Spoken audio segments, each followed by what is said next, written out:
أعوذ بالله من الشيطان الرجيم. بسم الله الرحمن الرحيم. ولقد خلقنا الإنسان من سلالة من طين ثم جعلناه نطفة في قرار مكين ثم خلقنا النطفة علقة فخلقنا العلقة مضغة فخلقنا المضغة عظاما فكسونا العظام لحما ثم انشأناه خلقا آخر فتبارك الله أحسن الخالقين.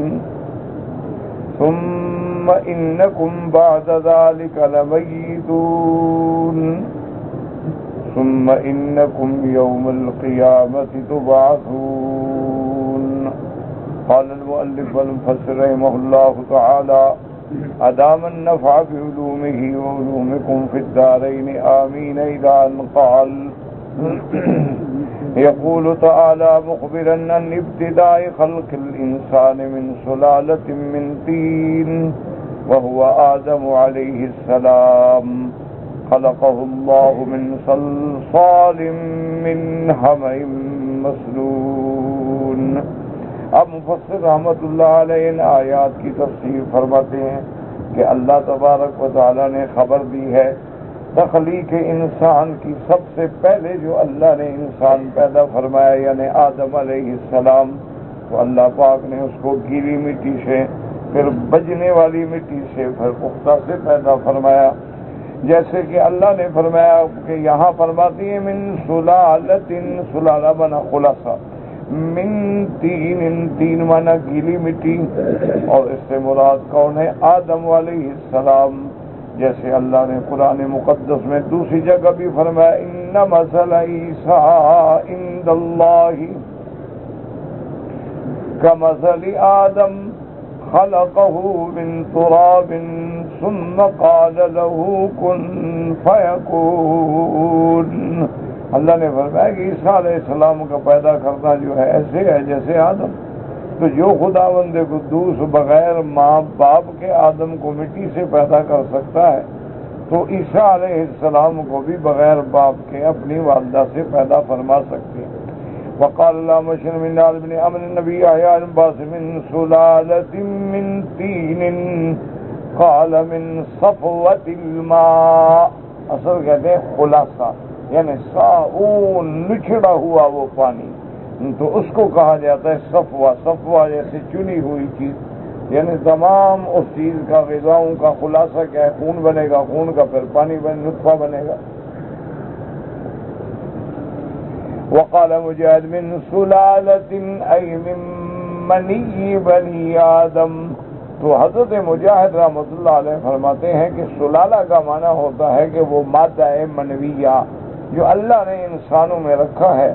تو مادہ منویہ جو ہے گویا وہ بھی تو ایک خلاصہ ہے نا، کہ انسان جب غذا کھاتا ہے تو اس کو سب سے پہلے معدے کی فیکٹری میں داخل کیا جاتا ہے، پھر اس پہ دو مرحلے ہوتے ہیں، ایک کیلوس کہلاتا ہے، ایک کیموس کہلاتا ہے علماء طب کے نزدیک.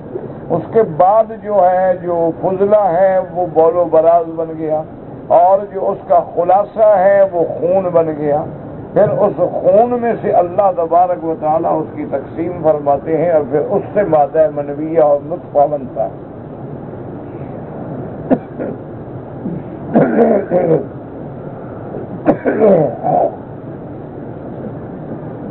وقال ابن جریر انما سمع آدم طینا لأنه مخلوق منه. حضرت ابن جریر رحمۃ اللہ علیہ فرماتے ہیں کہ اسی لیے آدم علیہ السلام کو تین بھی کہا گیا. کیوں؟ اللہ نے اس کو مٹی سے جو پیدا فرمایا. اسی طرح فرماتے ہیں وقال قتادہ استل آدم من الطین وهذا اظہر فی المعنى واقرب الى السیاق. کہ آدم علیہ السلام کو اللہ نے گیلی مٹی سے پیدا فرمایا ہے، اور یہاں بھی وہی ہے کہ خلقنا الانسان من سلالۃ من طین. تو اس سے مراد الانسان سے مراد یعنی آدم ہوگا، یعنی جن سے انسان نہیں بلکہ آدم علیہ السلام. اور اس کے بعد فرماتے ہیں فإن آدم علیہ السلام خلق من طین لازب وهو الصلصال من الحمأ المسنون وذلك مخلوق من التراب. جیسے اللہ نے آدم علیہ السلام کو بھی چمٹنے والی مٹی سے پیدا فرمایا اور وہ بجنے والی، اور جب پختہ ہو جائے تو گویا کہ آدم علیہ السلام بھی مٹی سے پیدا ہوئے ہیں. جیسے فرماتے ہیں وَمِنْ آيَاتِهِ أَنْ خَلَقَكُم مِّن تُرَابٍ ثُمَّ إِذَا أَنْتُمْ بَشَرٌ تَنْتَشِرُونَ. اللہ فرماتے ہیں میری قدرت کی نشانیوں میں کتنی بڑی نشانی ہے کہ ہم نے مٹی سے تم کو پیدا کیا، کہ کہاں مٹی اور کہاں پھر دیکھو کیسا ایسا خوبصورت انسان بنا دیا. وقال الامام احمد حدثنا يحيى بن سعيد قال حدثنا اسامة بن زهير عن ابي موسى عن النبي صلى الله عليه وسلم قال ان الله خلق آدم من قبضة قبضها من جميع الارض فجاء بنو آدم على قدر الارض جاء منهم الاحمر والابيض والاسود وبين ذلك والخبيث والطيب وبين ذلك. وقد رواه ابو داود والترمذي من طرق نحو الاعرابي به وقال الترمذي حسن صحيح. اس حدیث سے مبارک میں آتا ہے کہ حضرت ابی موسیٰ رضی اللہ تعالیٰ عنہ حضور پاک صلی اللہ علیہ وسلم سے روایت فرماتی ہیں کہ ہمارے آقا نے فرمایا ان اللہ خلق آدم، اللہ نے آدم علیہ السلام کو جب پیدا فرمایا من قبضۃ قبضها من جمیع الارض، تو ساری دنیا کی مٹی سے اٹھایا گیا، مٹی اٹھائی گئی. اس لیے اس آدم علیہ السلام کی اولاد جو ہے وہ بھی اسی مٹی کے احوال کے مطابق ہے. دیکھیں بعض سرخ ہیں، بعض سیاہ ہیں، بعض درمیانے ہیں، بعض گندم گون ہیں، بعض کالے ہیں. زمینیں بھی اسی طرح ہیں، مختلف زمینوں کے احوال، بعض اچھے ہیں بعض برے ہیں، بعض اچھے اور بروں کے درمیان ہیں کہ اچھائیاں بھی ہیں اور برائیاں بھی ہیں. اب مفسر رحمۃ اللہ علیہ فرماتے ہیں کہ امام ترمذی نے فرمایا کہ حسن صحیح، یعنی بعض سند سے تو حسن ہے لیکن بعض روایات سے درجہ حسیت پہ بھی یہ حدیث پہنچی ہے. حدیث صحیح ہے کہ اللہ نے ساری زمین سے مٹی دی اور اس مٹی سے پھر آدم کو پیدا فرمایا. تو اس مٹی کے اصل اثرات جو ہیں وہ آدم اور اس کی اولاد میں آئے. تو اسی لیے اللہ تبارک و تعالی نے اب بھی آپ دیکھیں گے جو علاقے ٹھنڈے ہوتے ہیں وہاں کے آدمی جو ہیں گورے ہوتے ہیں، اور جو علاقے بے انتہا گرم ہیں وہاں کے لوگ کالے ہوتے ہیں، اور جہاں گرمی بھی ہو سردی بھی ہو وہاں کے لوگ گندم گون ہوتے ہیں، نہ بہت سیاہ ہوتے ہیں اور نہ بہت سفید ہوتے ہیں. اس مٹی کے اور موسم کے اور جب کے اثرات ہیں جو انسانوں کے اندر اللہ تبارک و. اچھا اسی طرح دیکھیں کہ بعض مٹی بہت اچھی ہوتی، وہ پانی جذب کرتی ہے، کھیتیاں اگاتی، اور بعض مٹی جو ہے درمیانی ہے، کھیتیاں تو نہیں اگاتی لیکن پانی کو محفوظ رکھتی ہے، اور بعض مٹی جو ہے وہ کلر شور ہے، جو پانی پڑتا ہے وہ اور زیادہ خراب ہوتی. اسی طرح انسانوں میں بھی ہے، اچھے لوگ بھی ہیں اور بالکل برے لوگ بھی ہیں اور درمیانہ لوگ بھی ہیں، کیونکہ ہر چیز کے اثرات جو ہیں وہ ان کے اندر آتے ہیں. اسی لیے آپ دیکھیں نا جی عالم عرب ہے تو عرب کے کچھ خصوصیات ہیں. اسی طرح آپ دیکھیں گے کہ تہذیب فارس ہے، ان کے اپنے خصوصیات ہیں. اسی طرح آپ دیکھیں گے کہ تہذیب مصر ہے، ان کے اپنے خصوصیات ہیں.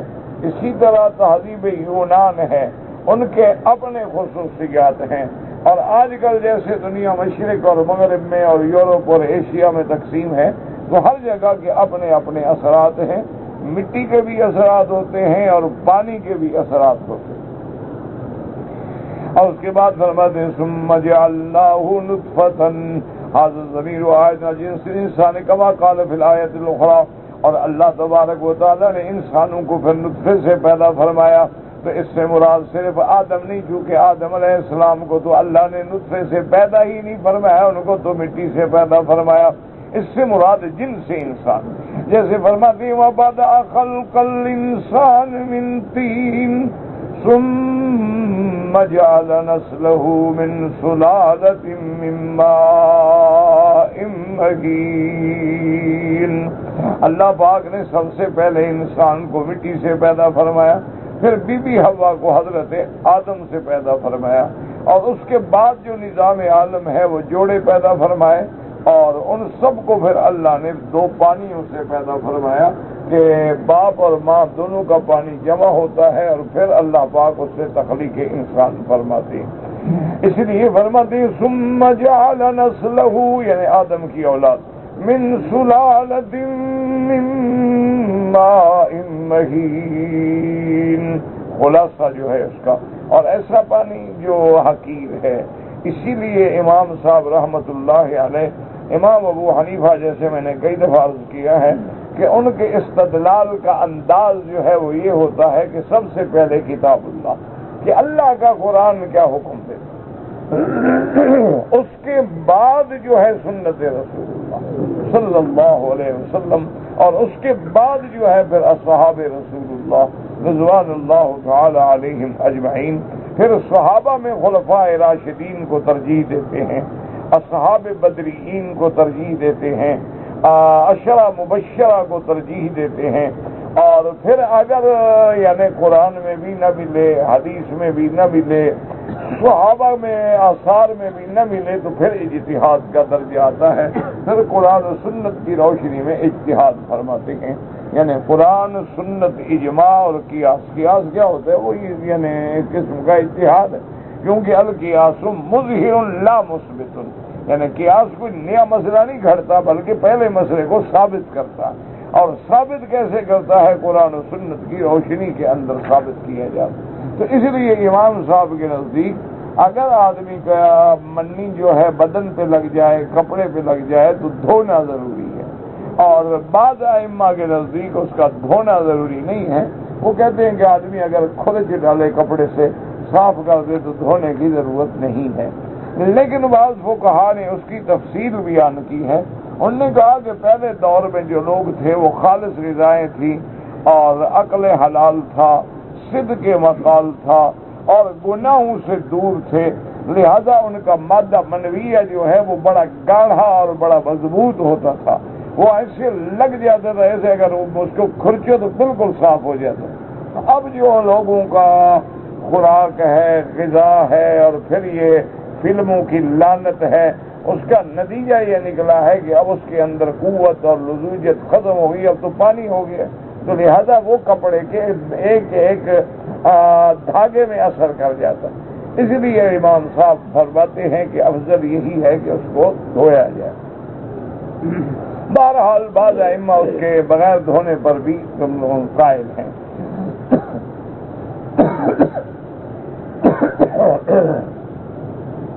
لیکن ایک بات سمجھا کرو، آج مشکل یہ ہو گئی ہے کہ ہم دین کو سمجھنے کی کوشش نہیں کرتے، لڑنے کی کوشش ضرور کرتے ہیں. اب دیکھیں نا، مثلاً ایک آدمی ہے، وہ ایک ایسی جگہ ہے کہ پانی اس کے پاس نہیں ہے، اس نے استنجا کیا ہے ڈھیلے سے، یا آج کل ڈھیلے بھی نہیں ملتے، تو لہذا ٹیشو سے، کاغذ سے اس نے بدن کاغذ سے صاف کیا، کاغذ سے استنجا کیا، پانی ہے نہیں، تو اب جائز ہے، کوئی منع نہیں. اس میں کوئی اختلاف ہی نہیں ہے کہ اگر آدمی پانی کے بغیر صرف یعنی کاغذ سے یا ڈھیلے سے استنجا کر لے اور تسلی ہو جائے کہ اب کوئی قطرہ باقی نہیں ہے، تو کوئی حرج نہیں، اس کے بعد وضو کیا، نماز پڑھی تھی. لیکن اگر ایک آدمی نے ٹیشو بھی استعمال کیا اور پانی بھی استعمال کیا، تو افضل کیا ہے؟ کہ جس نے ساتھ پانی بھی استعمال کیا ہے. اس لیے اللہ نے اہل مدینہ کی مدح و ثنا فرمائی، تو حضور نے فرمایا بھی تمہاری صفائی کی اور پاکیزگی کی اللہ نے تعریف کی ہے. تو وجہ کیا ہے؟ انہوں نے کہا یا رسول اللہ ہم استنجا کرتے ہیں تو ساتھ پانی بھی استعمال کرتے ہیں. تو آپ نے فرمایا ہاں اسی وجہ سے اللہ نے تمہاری تعریف. تو اب مسئلہ سمجھ آیا کہ اگر آدمی صرف ٹشو سے بھی استنجا کرے تو استنجا تو ہو جائے گا، لیکن اگر پانی استعمال کرے تو زیادہ پاکیزگی، زیادہ صفائی، زیادہ ستھرائی اور زیادہ اچھا ہے، تو اس لیے وہ اللہ کے ہاں زیادہ پسندیدہ ہو۔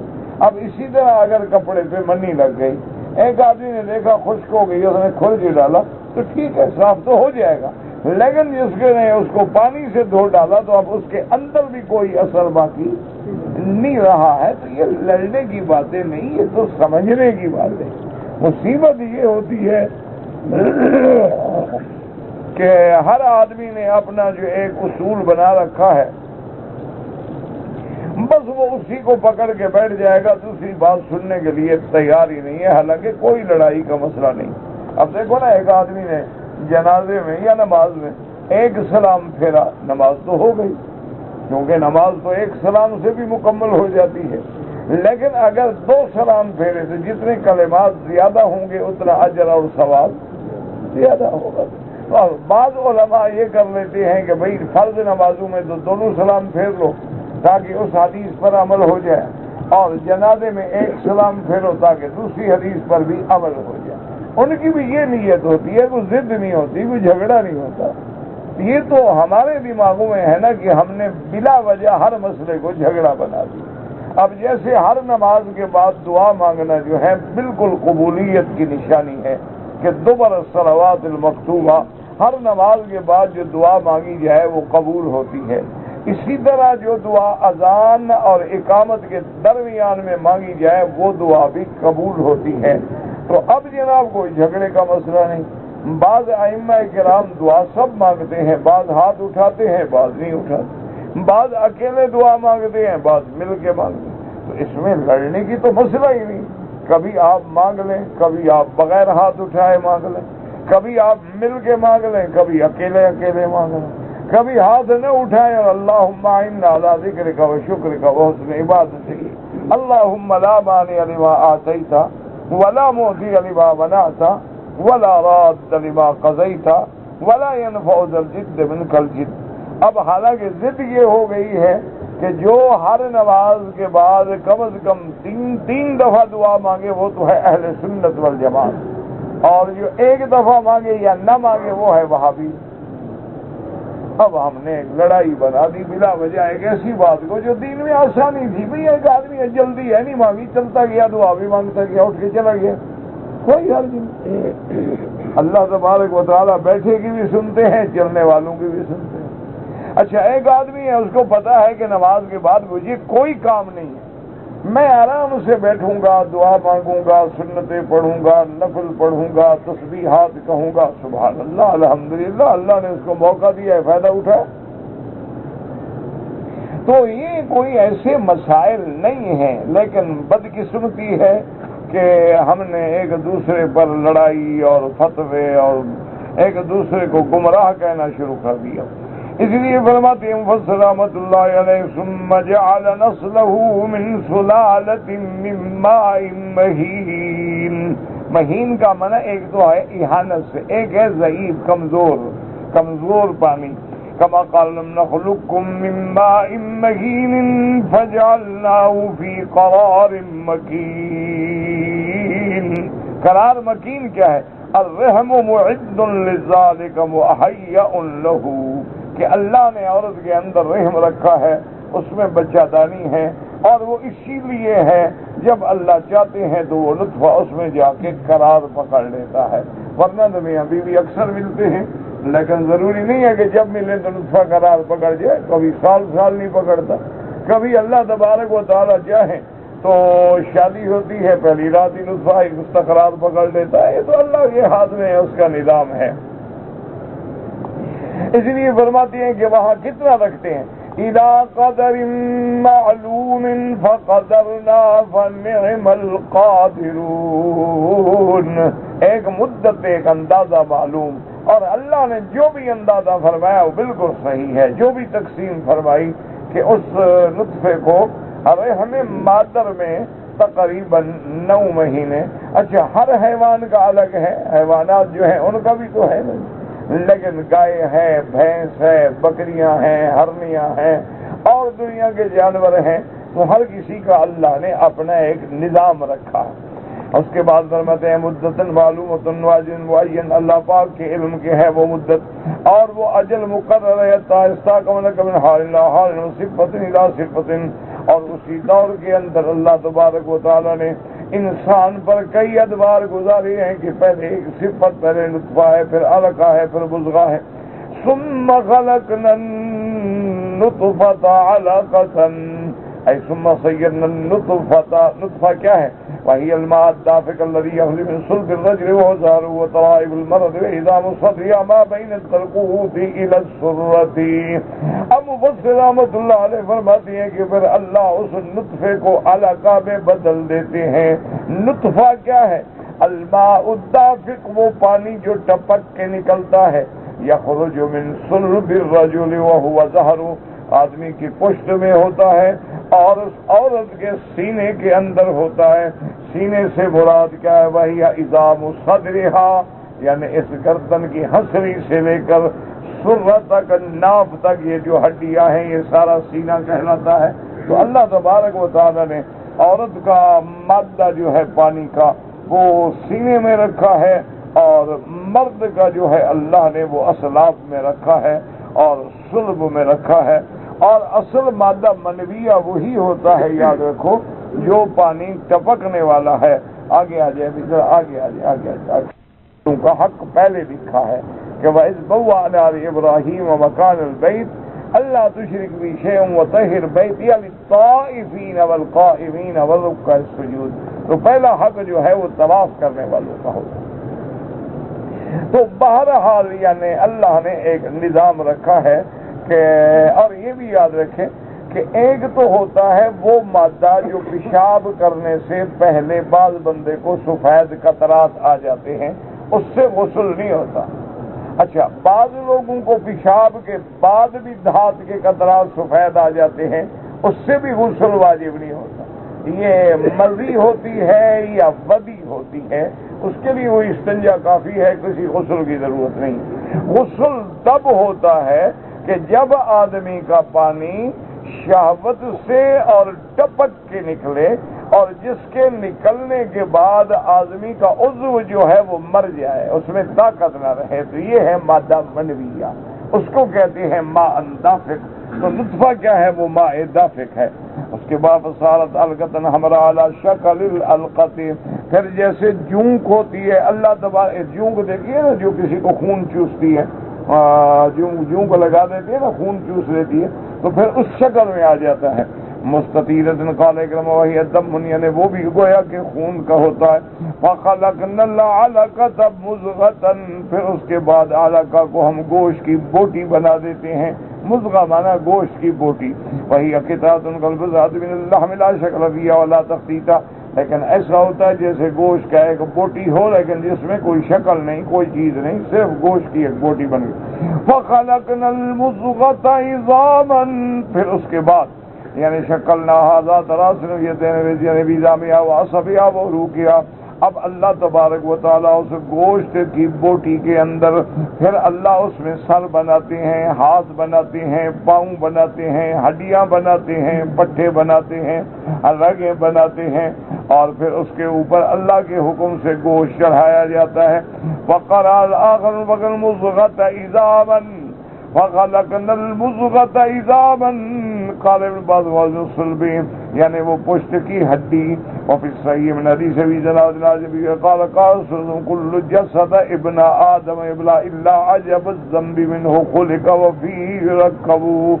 اب ایک حدیث مبارک میں آتا ہے کہ حضور پاک نے فرمایا کہ جب بندہ مر جاتا ہے، دفن کر دیا جاتا ہے، اس کا بدن گل جاتا ہے، مگر اس کی جو آخری ہڈی ہوتی ہے وہ نہیں گلتی، کیونکہ اللہ نے اسی سے اس کو پیدا فرمایا ہے اور اسی سے اللہ دوبارہ اس کو ترکیب عطا فرمائیں گے۔ یعنی وہ ریڑھ کی ہڈی جو ہے جس میں مہرے ہوتے ہیں، اسی کو کہتے ہیں عجب الذنب۔ اصل میں جیسے دم ہوتی ہے انسان کی، جانوروں کی، اسی طرح گویا وہ بھی انسان کی یہ آخری حد ہے ہڈیوں کی، اس میں مہرے ہوتے ہیں، اور جس کو آج کل ڈسک کہتے ہیں۔ بعض آدمی دیکھو نا کمر میں تکلیف ہے، چل نہیں سکتے، بھی ڈسک جو ہے وہ اپنی جگہ سے ہل جاتا ہے، مس ہو جاتا ہے، اور اس کے بعد فرماتی ہیں فَكَسَوْنَا الْعِظَامَ لَحْمًا ثُمَّ انشَأْنَاهُ خَلْقًا آخَرَ وَكَسَوْنَا الْعِظَامَ جَعَلْنَا لَهَا ذَلِكَ مَا يَسْتَوِي يَشُدُّهُ قَوِيٌّ۔ اب اللہ تبارک و تعالیٰ ان ہڈیوں پہ اپنی قدرت سے گوشت کو چڑھا دیتے ہیں تاکہ ایک تو ہڈیاں چھپ جائیں، دوسرا اس میں طاقت آ جائے، دوسرا اللہ تبارک و تعالیٰ اس میں حسن و جمال بھی پیدا فرما دیتی ہیں۔ اور اس کے بعد فرماتے ہیں ثُمَّ انشَأْنَاهُ خَلْقًا آخَرَ ثُمَّ نَفَخْنَا فِيهِ وَتَحَرَّكَ وَصَارَ خَلْقًا آخَرَ سَمْعٍ وَبَصَرٍ وَإِدْرَاكٍ وَحَرَكَةٍ وَاضْطِرَابٍ۔ اس کے بعد پھر روح پھونکی جاتی ہے۔ اب روح پھونکنے سے پہلے کیا تھا؟ پانی تھا، پانی کے بعد جونک تھا، جونک کے بعد ایک گوشت کی بوٹی تھا۔ اب جب روح پھونک دیا گیا ماشاءاللہ اب تو حضرت انسان بن گئے ماشاءاللہ۔ اب اللہ تبارک و تعالیٰ نے اس کو سننے والے کان بھی عطا فرما دیے، دیکھنے کے لیے آنکھیں بھی عطا فرما دی، اور سمجھنے کے لیے ادراک اور حرکت بھی عطا فرما دی۔ فتبارک اللہ احسن الخالقین۔ وقال ابن یاد بن علی بن حسین قال حدثنا جابر بن صابر قال حدثنا یحیی بن حسان قال حدثنا النضر بن كثير مولى بن هاشم قال حدثنا زيد بن علي بن نبيه علي بن ابي طالب رضي الله تعالى عنه قال اذا تطهر النطفه 4 اشهر بعث الله اليها ملكا فنفخ فيه الروح في ظلمات 3۔ حضرت علی رضی اللہ تعالیٰ عنہ فرماتی ہیں کہ جب نطفے کو 4 مہینے گزر جاتے ہیں اللہ تبارک و تعالیٰ ایک فرشتہ بھیجتے ہیں، وہ اللہ کے حکم سے آ کے اس میں روح پھونکتا ہے، اور وہ اس وقت نطفہ جو ہے وہ کہاں ہے؟ فی ظلمات 3، وہ 3 اندھیریوں کے اندر ہوتا ہے۔ اب جب روح پھونک دیا گیا تو اب حضرت جو ہے وہ لوتھڑے سے انسان بن گئے، اس لیے فرمایا ثُمَّ انشَأْنَاهُ خَلْقًا آخَرَ يعني نفخنا فيه الروح وروي عن ابي سعيد الخدري انه نفخ الروح وقال ابن عباس ثم انشأناه خلقا آخر يعني فنفخنا فيه الروح يعني روح پھونک دی گئی۔ وقضا قال مجاهد وإكرمة والشعبي والحسن وأبو العالية والضحاك والربيع بن أنس الصديق بن زيد بن جرير وقال له في بعض ثم انشأناه خلقا آخر وفرماتی ہیں من حال إلى حال إلى أن خرج طفلا ثم نزع صغيرا ثم حتلم ثم صار شابا ثم کہلا ثم شیخا ثم حرما۔ حضرت ابن عباس رضی اللہ تعالیٰ نے فرماتی ہیں کہ دیکھو پہلے کیا تھا نطفہ، پھر اس کے بعد کیا بنا علقہ، علقہ کے بعد کیا بنا مضغہ، مضغہ کے بعد اس پہ گوشت چڑھایا گیا، پھر روح پھونکی گئی۔ تو یہ اطوار ہیں جو اندر ہیں۔ اب جب پیدا ہوا ہے بچہ، اب دیکھیں پیدا ہونے کے بعد وہ چھوٹا ہے، طفل ہے، رضیع ہے، چھوٹا چھوٹا، پھر صغیر ہوا، پھر اس کے بعد جناب اب جوان ہونے لگا، بالغ ہو گیا، پھر شباب کو پہنچا، شباب کے پاس بڑھاپا آیا، بڑھاپے کے پاس بالکل شیخوخت آ گئی، عاجز ہو گیا، اس کے بعد انجام کیا ہے کہ موت آ گئی۔ یعنی ہر حال میں انسان جو ہے، اسی لیے قرآن فرماتے ہیں لَقَدْ خَلَقْنَا الْإِنسَانَ فِي كَبَدٍ، انسان ہر حال میں عجیب تنگی میں ہے۔ اب دیکھیں نا یا ماں کے پیٹ میں قید ہے۔ اچھا اب ماں کے پیٹ سے حضرت نکلے ہیں جناب سر کے بل، اب اس کے بعد جناب اس کو نلا دلا کے وہ کپڑے میں باندھ دیتے ہیں، کھینچ کے باندھ ہو کے حضرت ادھر ادھر بازو کے یہ ٹیڑھا نہ ہو جائے، کوئی ٹانگ ٹیڑھی نہ ہو جائے، حضرت بندھے ہوئے ہیں، بندھے پڑے ہیں۔ اب اس کے بعد جناب گھٹنوں کے بل چل رہے ہیں، کبھی گرتے ہیں، کبھی اٹھتے ہیں، کبھی گرتے ہیں، اس مشقت میں ہیں۔ اب اس کے بعد جناب جب ذرا شعور آیا لاؤ استاد کے پاس مدرسے میں ملا، اب جناب کوئی ادھر سے تھپڑ مارتا ہے، کوئی ادھر سے تھپڑ مارتا ہے، اب اس تنگی میں آ گئے۔ اب جناب ذرا اور جوانی پہ آ گئے، شادی کر دو، اب بیگم کے جوتے اٹھاتا ہے۔ ہر حال میں انسان جو ہے نا دیکھو کیسے گزر رہا ہے ایک دم۔ یہ الگ بات ہے کہ ڈھیٹ آدمی محسوس نہ کرے، بعض ڈھیٹ ہوتے ہیں نا ان کے ساتھ جو بھی گزر جائے وہ محسوس ہی نہیں کرتے۔ وہ کہتے ہیں بس روٹی تو کما کھائے کسی طور مشندر، حلال ملے حرام ملے کہاں ملے، ورنہ دیکھو ہمارا حال ہے کیا آخر، کبھی استاد کے ڈنڈے، کبھی بیوی کے ڈنڈے، کبھی جناب معاشرے کے ڈنڈے، کبھی ماحول، کبھی حالات، پھر بد امنیاں، مہنگائیاں، پھر محنتیں، مزدوری۔ ان سے پوچھو نا جو سارا دن بیچارہ دھوپ میں کام کرتا ہے اور شام کو اس کو آٹا بھی نہیں ملتا۔ تم تو یہاں ایئر کنڈیشنوں میں بیٹھے ہو نا جناب، کار میں بھی ایئر کنڈیشن ہے، کمرے میں بھی ایئر کنڈیشن ہے، فریج لگے ہوئے ہیں، اور ولایتی سگریٹیں ہاتھ میں ہیں، گندی فلمیں چل رہی ہیں۔ ان سے پوچھو نا ماں باپ بیچارے جو دھوپ میں مر رہے ہیں، ان کی زندگی پر بھی تو کبھی نظر ڈالو نا کہ ان کا حال کیا ہے۔ یعنی بندے کو اب جناب آلو نہیں خرید سکتا ہے، وہ مرچ نہیں خرید سکتا ہے، وہ آٹا نہیں خرید سکتا، وہ سبزی نہیں خرید سکتا، کہاں جائے؟ اس لیے لوگوں نے اپنے بچوں پہ خود پٹرول چھڑک کے آگ لگا دی۔ انہوں نے کہا اس سے بہتر ہے مر جاؤ۔ یاد رکھو یہ تو قیامت ہوگی تو پھر ہمیں جواب دینا ہوگا نا۔ حضرت عمر رضی اللہ تعالیٰ عنہ فرماتے تھے جب آپ بادشاہ بنے، خلیفہ بنے، فرماتے تھے کہ دریائے فرات پر بھی اگر کوئی کتا بھوکا مر جائے نا، کتا بندہ نہیں، تو قیامت میں اللہ حضرت عمر سے پوچھے گا کہ تم نے جانوروں کا خیال کیوں نہیں کیا۔ ہمارے یہاں تو بندہ مر جائے تو کیا فرق پڑتا ہے، مر گیا مر گیا۔ اچھا اب روزانہ جو اتنے لوگ مرتے ہیں، اب اخبار پڑھ کے کوئی انا للہ بھی نہیں پڑھتا۔ اس لیے آتا ہے کتابوں میں کہ خلیفہ رسول اللہ صلی اللہ علیہ وسلم، ثانی الخلفاء، وزیر النبی المصطفیٰ سیدنا عمر بن الخطاب رضی اللہ تعالی عنہ رات کو گشت کر رہے ہیں اور دیکھا کہ ایک گھر سے رونے کی آواز آ رہی، کنڈی کھٹکھٹائی، کیا بات ہے؟ انہوں نے کہا کیا بات ہے، بس بچے ہیں، کئی دن سے فاقہ ہے، جھوٹ موٹ کی آگ جلا کے دیگچی رکھ کے پانی ڈال کے بہلاتی ہوں، کب تک بہلاؤں؟ حضرت عمر کانپ گئے اور حضرت عمر فوراً بیت المال آئے، بیت المال کا دروازہ کھلوایا، اپنے غلام قمبر کو حکم دیا بھی آٹا راشن ہر چیز اٹھاؤ، سب اٹھا کے لے آئے، اس بی بی کے دروازے پہ پہنچایا تو اس نے بڑی خوش ہوئی اور دعا بھی دی اور کہا پتہ نہیں لوگوں نے عمر کو خلیفہ بنا دیا ہے، خلیفہ تو تمہیں بننا چاہیے تھا۔ آپ نے فرمایا بی بی عمر کو کیا پتا ہے کہ ایک گھر کے اندر بچے بھوکے ہیں، انسان ہیں۔ اس دور میں تو کوئی ٹیلی فون بھی نہیں نا، کوئی ٹیلی فون کر دے گا۔ آج کل تو جناب جوال ہے نا، آج کل تو ہر کسی کی جیب میں موبائل ہے نا، طواف کا فکر نہیں، فون کا زیادہ فکر ہے۔ تو انہوں نے کہا کہ حضرت عمر کو کیا پتا ہے کہ بھی ایک گھر میں لوگ بچے بھوکے ہیں؟ تو بیوی نے فرمایا کہ اے میرے بھائی اجنبی، بات یہ ہے کہ اگر عمر تخت پہ بیٹھ کے اپنے رعایا کے ہر گھر کا خبر نہیں رکھ سکتا، اس کو محمد مدنی کے تخت پہ بیٹھنے کا کوئی حق نہیں۔ کیوں بیٹھا ہے تخت؟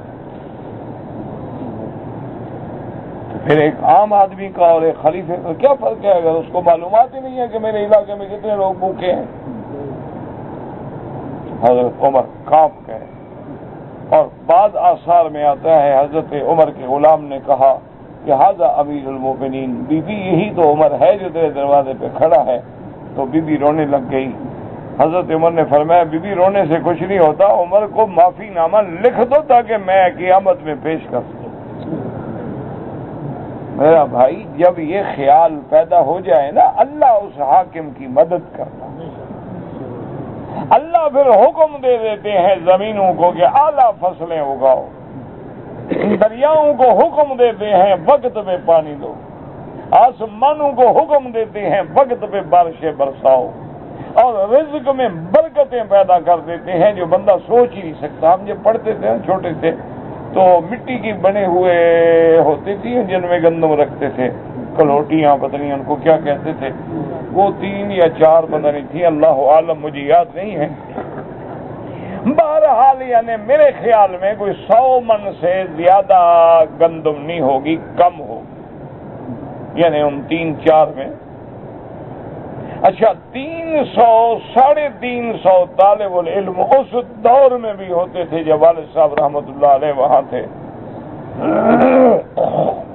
صرف والد صاحب نے حکم دیا ہوا تھا کہ کوئی بھی عورت یا طالب اس سے دانے نہ نکالے جب تک کہ وضو نہ ہو.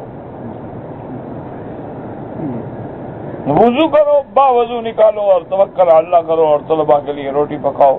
گھر میں وہی عورتیں چھوٹے لڑکیاں وڑکیاں پڑھنے والی آتی تھی, روٹی پک جاتی تھی اور طلباء کھاتے تھے. وہی سارا سال الحمدللہ نبھ جاتا تھا, کبھی خریدنی نہیں پڑتی. اللہ اسی میں برکت ڈال دے. اب جناب اللہ تبارک و تعالیٰ کی مہربانی سے طلباء جو مستقل رہنے والے ہیں وہ تقریباً مدرسے میں 250 ہیں. پڑھنے والے تو خیر 500-600 ہیں, وہ پھر چلے جاتے ہیں. جو مستقل یعنی قیام کرتے ہیں وہ 250 ہیں. اور ہم نے ان سے کہا ہوا ہے کہ جب فصل اترے تو 500 من گندم ہماری اپنی زمین سے ان کو دے دو.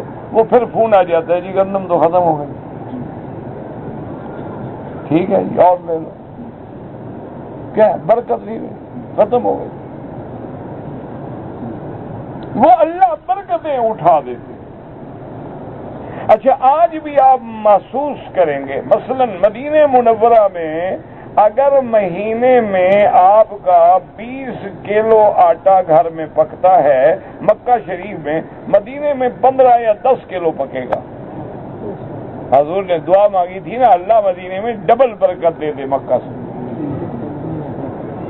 تو بالکل آج بھی آپ تجربہ کر لیں کہ وہاں ہر چیز میں اب بھی اس دور میں بھی مکہ مکرمہ کے مقابلے پہ دوہری برکت,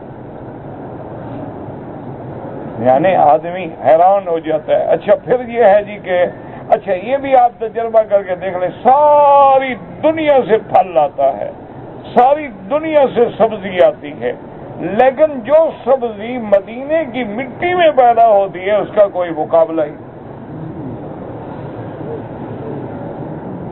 آپ تجربہ کر لیں, باہر کی بھی خرید لیں, بھنڈی یا ٹنڈے یا بھنڈی یا توری یا کوسا یا کدو, اور جو مدینہ منورہ کی مٹی میں پیدا ہوا ہے وہ بھی خریدیں, دونوں کو پکائیں, لذت ہی الگ ہے, برکت ہی الگ ہے, ذائقہ ہی الگ ہے. اچھا ساری دنیا کا گلاب ہے لیکن مدینے کا گلاب ہی نرالا. ساری دنیا کا انگور ہے لیکن مدینے کا انگور ہی نرالا. ساری دنیا میں کھجور ہوتی ہے لیکن مدینہ منورہ کی کھجور کا کوئی مقابلہ ہی نہیں ہو سکتا, حالانکہ بڑی دنیا میں کھجور ہوتی.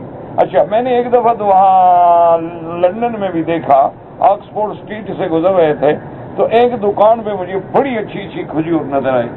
تو میں نے, وہ عادت ہے نا ہم لوگوں کو کھجوریں کھانے کی, تو اس لیے عادت نہیں مفت ملتی ہے, ورنہ مولوی اپنے پیسوں سے نہیں کھاتا. ایسا پاگل مولوی آپ نے دیکھا ہے نا, ایمان دیکھو, ناراض نہ ہوا کریں. لوگ ناراض ہو جاتے ہیں, وکیل صاحب طنز کرتے ہیں. طنز کی بات ہی دیکھو, کعبہ شریف میں کھڑے ہو, باوضو ہو, ایمان سے کہو کبھی مولوی کا ماں باپ مر جائے تمہیں 7 جمعراتوں پہ بلایا ہے؟ اللہ کے حرم میں کھڑے ہو, سیدھی بات کرو. کبھی مولوی نے اپنے باپ کے کل شریف پر تمہیں بلایا ہے؟ اس کو پتہ ہے حرام ہے, وہ اپنا مال کیوں حرام کرے, وہ تمہارا حرام کرواتا ہے. اچھا مولوی کے گھر سے کبھی 11ویں شریف کا دودھ آیا ہے تمہارے پاس؟ کیوں؟ اس کو ثواب نہیں چاہیے, اس کو پتہ ہے بدعت ہے, حرام ہے, کیوں گناہ کروں. اور پھر اللہ نے ہمیں کھانے کے لیے پیدا کیا ہے کہ لوگ کمائیں ہم کھائیں, ہم کمانے کے لیے تھوڑا پیدا کیا ہے. تو بہرحال میں نے کھجور دیکھی تو میں نے ساتھی سے کہا یار گاڑی روکو گاڑی روکو، کیا بات ہے؟ میں نے کہا کھجور، نے کہا حضرت یہ وہ، میں نے کہا یار بڑی اچھی کھجور ہے۔ میں نے کہا جی حضرت آپ کھا بھی نہیں سکیں، یہ انگریزوں کی کھجور ہے اور انگریزوں کی طرح بدمزہ ہے۔ میں نے کہا یار چلو گاڑی تو روکو، عادت تو پوری کریں نا۔ تو گاڑی روکی، وہ بیچارہ گیا دوڑ کے کھجور لے آیا، اتنی بڑی کھجور اور ایسی خوبصورت، کھاؤ تو گھاس کی طرح، جیسے یہ خود بد عمل بھی ہیں، بد شکل بھی ہیں۔ شکل دیکھا ہے ان کا، جن کو تم گورے کہتے ہیں، بندر کی شکل ہوتی ہے۔ یہ حسن ہے، جمال ہے۔ حضرت شاہ جی خطاب فرما رہے تھے، شاید دہلی کا واقعہ ہے، اللہ عالم، یعنی بہرحال واقعہ انڈیا کا ہے۔ تو کسی انگریز نے یا انگریز کی روحانی اولاد نے خط لکھا، چٹ لکھا، سوال لکھا۔ اس نے کہا کہ شاہ جی یہ مسئلہ ہمیں سمجھ نہیں آتا کہ ہمارے ملک میں، یورپ میں آپ دیکھیں انگریزوں کو تو 1000 بندہ کھڑا کرو، گورے چٹے 6 فٹ کے قد ہے، سب برابر، اور تمہارے مسلمان کھڑے کرو، کوئی 2 فٹ کا ہے، کوئی 2.5 فٹ کا ہے، کوئی 3 فٹ کا ہے، کوئی 5 فٹ کا ہے، کوئی 4 فٹ کا ہے، کوئی کالا ہے، کوئی نیلا ہے، کوئی پیلا ہے، کوئی کچھ ہے، کوئی کچھ ہے، ان کی تو کوئی شکل ہی نہیں ملتی۔ تو ہماری نسل دیکھو کتنی اعلیٰ ہے۔ تو شاہ جی نے چٹ پڑا، اس نے فرمایا کہ بھائی یہ تو بڑی آسان سی بات ہے، 1000 گدھا کھڑا کر دو تو ایک شکل ہوگی، لیکن 100 گھوڑا ایک شکل کا نہیں ہو سکتا۔ تو جو اصیل ہوتے ہیں ان میں تو فرق ہوگا، اور جو گدھے ہوتے ہیں ان میں کیا فرق ہو، وہ تو سارے ایک جیسے ہوتے ہیں۔ 1000 گدھا کھڑا کرو، مزہ لے کو ذرا فرق آ جائے۔ میں نے کہا یہ کوئی اچھے ہونے کی دلیل تو نہیں ہے، یہ تو بلکہ آپ کی کمزوری کی دلیل ہے، ورنہ اللہ نے انسان میں یہی تو تنوع ہے، اسی اختلاف میں تو رحمت ہے نا، کہ کبھی دن ہے، کبھی رات ہے، کبھی بادل ہے، کبھی گرج ہے، کبھی چمک ہے، کبھی چاند ہے، کبھی تارے ہیں، کبھی سورج ہے، کبھی لیل ہے، کبھی نہار ہے، کبھی سیف ہے، کبھی شتا ہے، کبھی سردی ہے، کبھی گرمی ہے، یہی تو ہے دنیا۔ اگر سارے ایک شکل کے ہو جائیں تو پھر کیا ہوگا؟ تو اس لیے ہمیشہ یاد رکھیں کہ امام صاحب رحمت اللہ علیہ، تو آج وجہ کیا ہے کہ اللہ نے برکتیں اٹھا لی ہیں، یعنی ہمارے بزرگ سناتے ہیں کہ جن کی تنخواہ 15 روپے، 16 روپے، 17 روپے ہوتی تھی، 17 روپے مہینہ، اس میں ان لوگوں نے بچوں کو پالا، پڑھایا، جوان کیا، ان کے لیے زمینیں خرید کے چھوڑ گئے۔ آج تنخواہیں جو ہیں 5000، 10,000، 15,000، 20,000، اور جو منظور نظر ہیں ان کی تو خیر لاکھوں سے بھی اوپر ہوتی ہیں۔ پھر بھی جب پوچھو کیا حال ہے، بس یہ گزارا ہو رہا ہے۔ وہ بابا 1.5 لاکھ روپیہ مہینہ تمہاری تنخواہ ہے، گزارا کا جی کیا کہتے ہو؟ اب دیکھیں نا، میری گاڑی الگ ہے، بیگم صاحبہ کے پاس گاڑی الگ ہے، بچوں کے پاس گاڑی الگ ہے، اب 3 گاڑیاں ہیں، آپ اندازہ کریں، ان کا پیٹرول ہے، ان کا خرچہ ہے، مینٹیننس ہے، پھر بجلی ہے، پھر بل ہے، پھر خانسامہ ہے، مالی ہے، نوکر ہے، پھر لان ہے، پھول ہیں، پارٹیز ہیں، پھر جناب سالگرہ ہے، آج ویلنٹائن ڈے ہے، آج بسنت ہے، آج یہ ہے، تو حضرت کیا بنتا ہے 1 سے 1.25 لاکھ روپے؟ اللہ نے برکتیں اٹھا دی گلے میں اور لعنتیں ڈال دی۔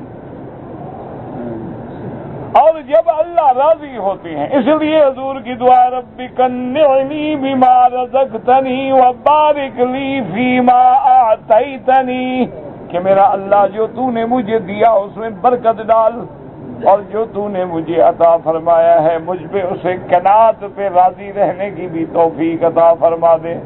اس لیے میرے مدنی دعا مانگی، اللہم اکفنا بحلالک عن حرامک واغننا بفضلک عمن سواک، یا اللہ ہمیں حلال پورا فرما دے، حرام سے بچا لے۔ یا اللہ اپنے فضل سے ہمیں ہر کسی سے بچا کے اپنا محتاج بنا لے۔ اس لیے حضور پاک کی دعا مانگتے تھے سجدے میں، فرمایا اللہم انی اسألک نفسا مطمئنۃ تؤمن بلقائک وترضى بقضائک وتقنع بعطائک۔ اللہ تبارک کے نبی نے دعا مانگی، اللہ مجھے نفس مطمئنہ عطا فرما دے جو تیرے لقاء پر ایمان لائے اور تیری تقدیر پہ راضی ہو، اور جو تو دے اس پہ شکر ادا کرے، اس پہ قناعت کر لے۔ اس لیے عرب کہتے ہیں القناعت کنز، قناعت کرنا جو ہے یہ ایسا خزانہ ہے جو کبھی ختم نہیں ہو سکتا ہے، اور ہمیں قرآن پاک نے حکم دیا ہے، اللہ تبارک و تعالی نے حکم دیا کہ مسلمانوں اگر میں رزق عطا فرماؤں تو اس میں اسراف بھی نہ کرنا، اس میں بخل بھی نہ کرنا۔ لا تجعل یدک مغلولۃ فی عنقک، اپنے ہاتھوں کو گردن میں نہ باندھ دینا کہ جیب میں جاتے ہی نہیں۔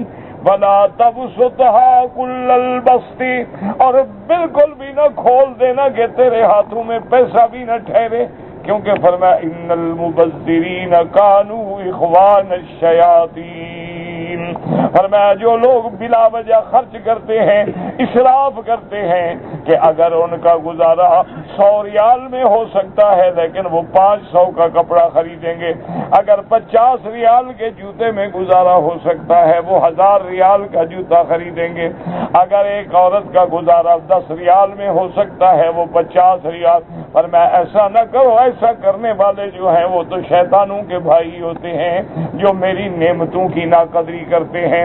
جب میں نعمت دوں تو نہ بخل کرو نہ اسراف کرو، وقان بین ذالک، ان کے درمیان میں چلو، اعتدال سے چلو، عدل سے چلو، اپنے مال کی حفاظت کرو، اس میں حرام کو نہ ملنے دو، اس کے اندر مال مشتبہ نہ آنے دو، پھر دیکھو کہ اللہ تبارک و تعالیٰ کیسے برکتیں عطا فرما دیتے ہیں۔ اس لیے فرماتے ہیں مفسر رحمت اللہ علیہ اس آیت مبارک میں کہ ثم انشأناه خلقا آخر فتبارک اللہ احسن الخالقین۔ اللہ نے فرمایا کہ ہم نے تمہیں پھر دوبارہ روح پھونکی، اس کے بعد ہم نے تمہیں رستہ بتلایا کہ اب ماں کے پیٹ سے نکلنے کا وقت آ گیا ہے۔ فرماتے انا ہدیناہ السبیل، اور کسی جگہ فرماتی ہیں یسرنا، کہ ہم نے اس کو ماں کے پیٹ سے باہر آنے کا رستہ سکھلایا۔ کیوں؟ جب بچہ پیٹ میں ہوتا ہے، ماں کے پیٹ میں سر اوپر ہوتا ہے، ٹانگیں نیچے ہوتی ہیں، اور جب ولادت کا وقت آتا ہے اللہ حکم دیتے ہیں بچے کو کہ کلٹی کھاؤ تاکہ سر پہلے نکلے ٹانگیں بعد میں نکلیں۔ تو یہ کون سکھاتا ہے؟ وہاں کوئی اسکول کھلا ہوا ہے؟ اللہ اکبر۔ بس کوئی نہ مانے خدا کو تو اس کی مرضی ہے، اس کا کیا علاج ہے، لیکن ایک وقت آئے گا ماننا پڑے گا، چاہے محبت سے مان لو یا جوتے کھا کے مان لو، ماننا پڑے گا۔ یہ جو بڑے بڑے منکر ہیں نا جی 24 گھنٹے نشے میں، وہ بھی کہہ رہے ہو مائی گاڈ، ان کے منہ سے بھی نکل جاتا ہے اے خدا۔ جب ضرب پڑتی ہے نا، چوٹ پڑتی ہے، پھر بڑا بندہ سیدھا ہو جاتا ہے۔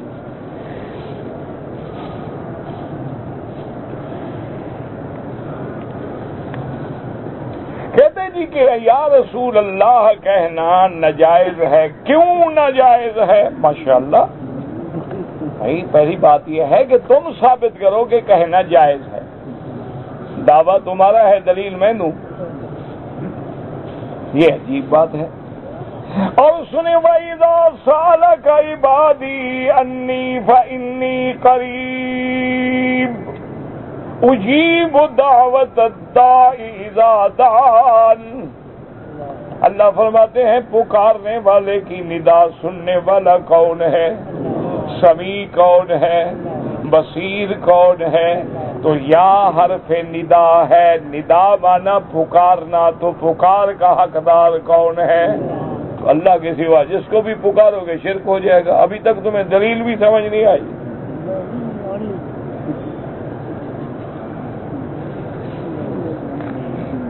نہیں آخر یہ ساری باتیں 1400 سال بعد تمہارے دماغ میں کیوں آتی ہیں؟ حضرت ابو بکر نے کبھی پکارا یا رسول اللہ؟ بھئی ابو بکر ہیں، عمر ہے، عثمان ہے، علی ہے، صحابہ ہیں، اہل بیت ہیں، اصحاب بدریین ہیں، ان کو بھی تو دکھاؤ نا کہ کبھی وہ جنگ کے میدان میں ہوں اور کہیں یا رسول اللہ۔ یہ صرف تمہارے دماغ میں آ گئی۔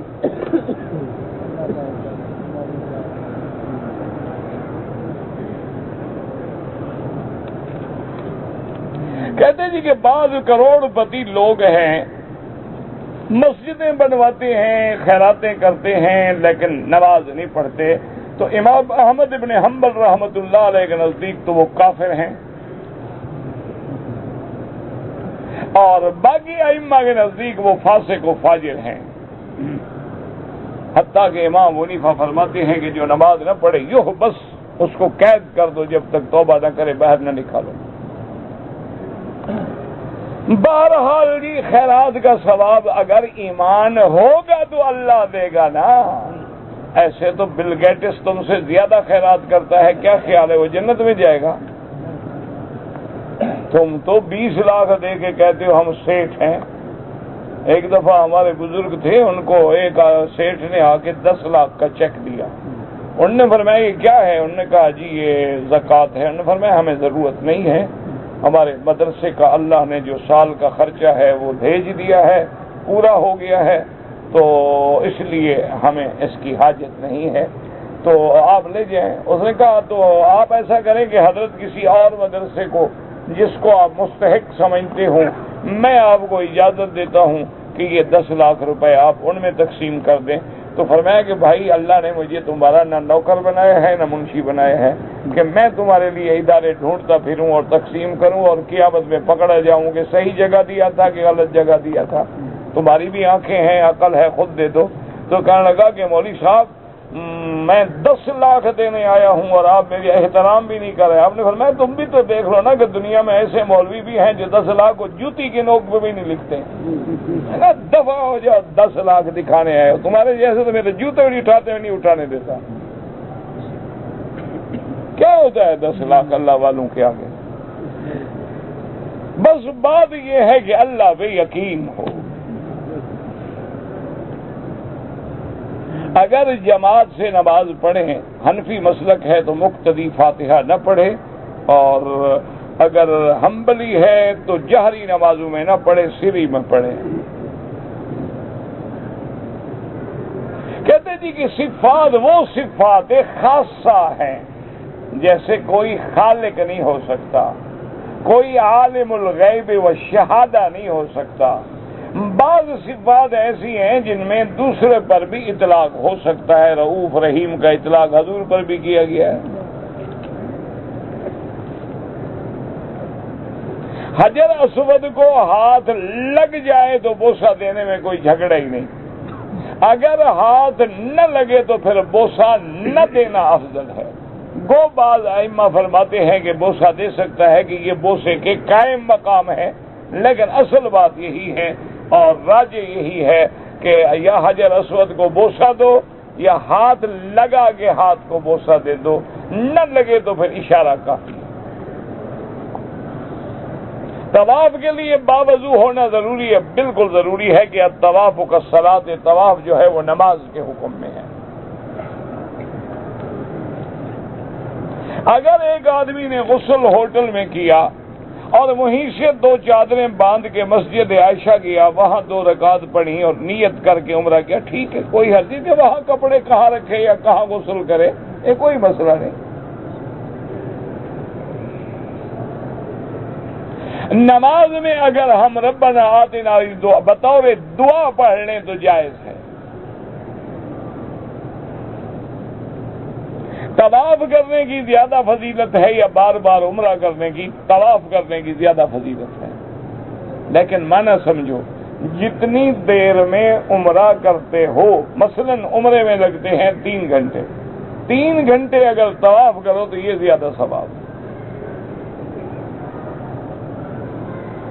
کہتے جی کہ عورتوں کو حجر اسود کے بوسے کے لیے علیحدہ ٹائم مقرر کر دیا جائے. بہرحال آپ تجویز لکھ کر انتظامیہ کو بھیج دیں اور اس کے بعد وہ دیکھیں گے, کوشش کریں گے اپنی طرف سے. وہ بحث کرتے رہتے ہیں, غور کرتے رہتے ہیں کہ کیا حل ہو. اس کی وجہ ہے نا, دیکھیں نا جی, اب ٹائم معین کر دیا جائے تو اس میں بھی پھر ساری عورتیں اکٹھی ہوئے, آپ دیکھیں گے عورتیں لڑیں گی. آپ نے دیکھا نہیں مدینہ شریف میں جب ان کو سلام کے لیے اوقات چھوڑتے تھے, عورتیں ایسے دوڑتی ہیں اور ایسے چیختی ہیں, نعوذ باللہ ثم نعوذ باللہ, کی شرم آتی ہے.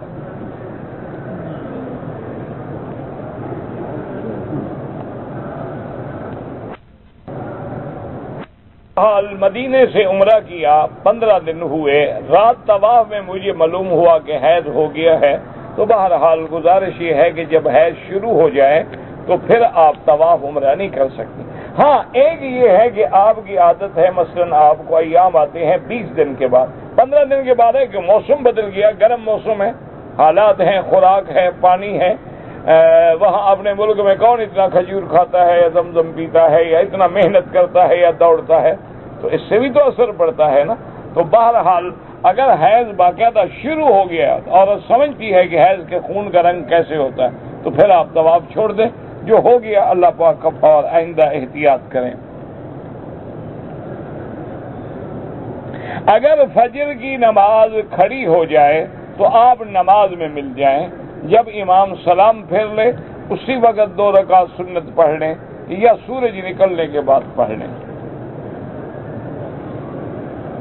نماز میں رفع یدین جو ہے, جو کرتے ہیں اللہ ان کی بھی قبول فرمائے, ان کے پاس بھی ایک حدیث مبارک ہے, اور جو نہیں کرتے ہیں ان کے پاس بھی حضرت عبداللہ ابن مسعود جیسے فقہاء صحابہ میں سے ہیں کہ انہوں نے خود نماز پڑھ کے دکھائی, اور ساتھ یہ بھی فرمایا کہ میں اس طرح نماز پڑھ کے دکھا رہا ہوں جیسے حضور نے پڑھی ہے.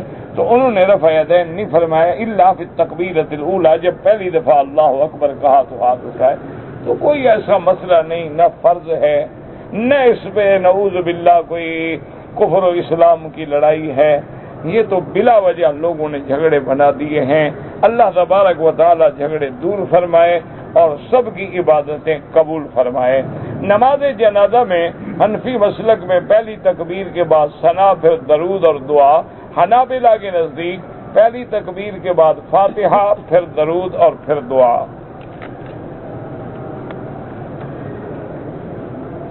میرے ایک دوست نے اپنی بیوی کو دوران حمل 3 طلاقیں دے دی ہیں. میرا بھائی, ایک ہے کہ حمل میں طلاق دینا خلاف سنت ہے, جیسے حیض کی حالت میں طلاق دینا خلاف سنت ہے. یہ نہیں کہ طلاق بھی نہیں ہوگی, بات کو سمجھا کریں. اب دیکھو نا, وضو پڑھ کے اگر گولی چلاؤ لگے گی, بے وضو کے ہاتھ میں پسٹل ہو تو گولی نہیں لگے گی. ٹھیک ہے بات. طلاق تو طلاق ہے نا جی, ثلاثن جدہن جد وعدلہن جد, النکاح والطلاق والعتاق. طلاق تو ہو جائے گی لیکن اس نے خلاف سنت عمل کیا ہے, اس کو طلاق نہیں دینی چاہیے تھی. اب نادم ہے تو اس کا علاج یہی ہے کہ درخواست عربی میں لکھ کے دارالافتاء میں جائیں, شاید اللہ آپ کا کوئی راستہ پیدا کر دیں. کہتے جی کہ ہمارے ایک دوست ہیں, باشرہ ہیں, صوم و صلات کے پابند ہیں. وہ کہتے ہیں کہ داڑھی کا خط نہ بنائیں. وہ ظاہر حدیث پہ عمل کرتے ہیں کہ حضور نے فرمایا قص الشوارب واعف اللحى, کہ داڑھی منڈاؤ, پونچھے منڈاؤ اور داڑھی بڑھاؤ. وہ کہتے ہیں بڑھانے کا حکم ہے نا, کٹانے کا حکم نہیں. لیکن بہرحال خط بنانا بھی ثابت ہے, ایک مشت سے زیادہ نہ رکھے. اسی پر ائمہ اربعہ کا اتفاق ہے, اور حضور کی داڑھی مبارک بھی سینے پہ تھی, ناف مبارک پر نہیں تھی. اگر ساری زندگی بڑھتی رہے تو لازمی بات ہے, جیسے حضرت ہارون علیہ السلام کی داڑھی جو تھی وہ ناف مبارک تک تھی. تو اس لیے بعض علماء اور ظاہر حدیث پہ عمل کرتے ہیں, اللہ ان کو جزا دے, ان سے جھگڑا نہ کیا کریں. اور بعض لوگ اگر خط بناتے ہیں یا داڑھی کو ٹھیک کراتے ہیں وہ بھی جائز ہے.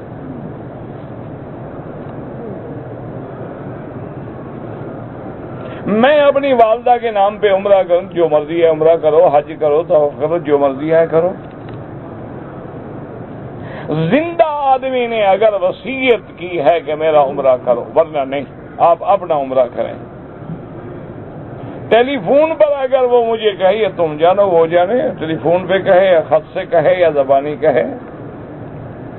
اسی طرح حدود حرم میں بھی امام ابو حنیفہ رحمۃ اللہ علیہ کے نزدیک فجر کے بعد نماز نہ پڑھو جب تک سورج نہ نکلے، عصر کے بعد نہ پڑھو جب تک غروب نہ ہو، عین سورج سر پہ ہو تو نہ پڑھو، سورج طلوع ہو رہا ہے تو نہ پڑھو، غروب ہو رہا ہے تو نہ پڑھو۔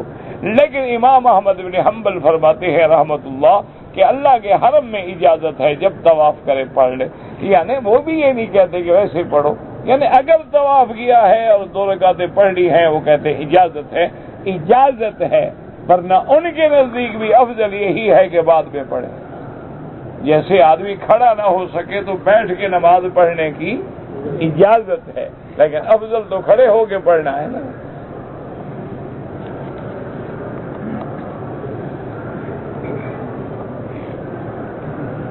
ایک عورت کی نماز 7 مہینے ادا نہیں ہوئی، حنفی مسلک میں اس کا ہر نماز کا جو ہے فدیہ ادا کریں، جیسے کہ کفارہ ہوتا ہے نا، صدقہ فطر۔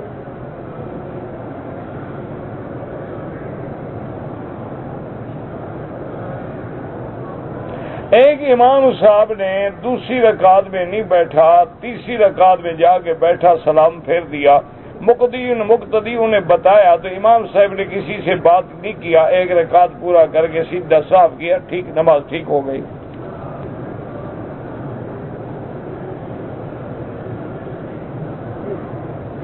ایک لوگوں نے مجھے کاروبار کے لیے پیسے دیے ہیں، کاروبار میں کرتا ہوں، اور کرنے کے بعد جو ہے میں ہر مہینے کی 1 تاریخ کو نفع کا حساب کرتا ہوں اور اپنے نفع میں سے کچھ مناسب حصہ ان لوگوں کو دے دیتے ہیں۔ نہیں، پہلے طے کرو کہ ہر کسی کا حصہ کیا ہوگا،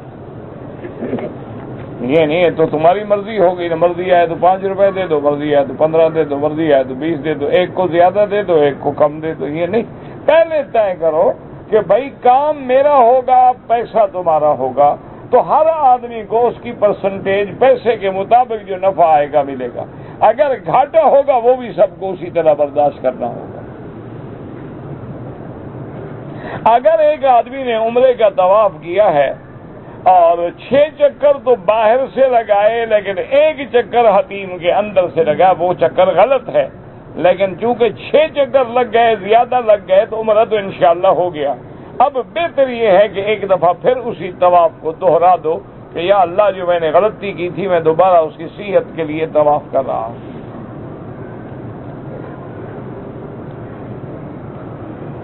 اگر کسی آدمی کی فجر کی نماز قضا ہو جائے تو ظہر کے ساتھ پڑھ لے، نہیں، جب اٹھے فوراً پڑھے، ظہر تک کیا کرتا رہے گا؟ ٹھیک ہے، حضور پاک کی نیند نہیں کھلی تو آپ نے فوراً نماز قضا فرمائی فرمائی فرمائی فرمائی فرمائی فرمائی فرمائی فرمائی فرمائی فرمائی فرمائی فرمائی فرمائی